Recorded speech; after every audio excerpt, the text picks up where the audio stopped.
राज्याचा अर्थसंकल्प मुख्यमंत्री फडणवीस मांडण्याची शक्यता। अजित पवारांच्या निधनामुळे अर्थसंकल्प फडणवीस मांडण्याची शक्यता आहे। 23 फेब्रुवारीपासून राज्याच्या अर्थसंकल्पीय अधिवेशनाला सुरुवात होणार आहे। विनायक डावरुंग आमचे प्रतिनिधी आपल्यासोबत फोन लाईनवरून जोडले।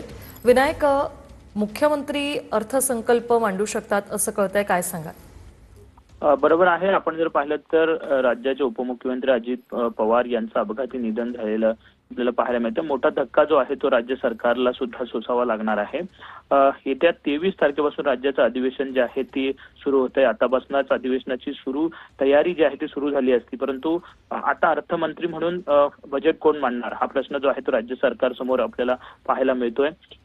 जी माहिती मिळते त्या माहितीनुसार राज्याचे मुख्यमंत्री देवेंद्र फडणवीस जे आहे ते बजेट जे आहे ते मांडू शकतात अशी माहिती जी आहे ती सध्या सूत्रांकडून मिळाली। धन्यवाद विनायक, तुम्ही दिलेल्या या माहितीसाठी।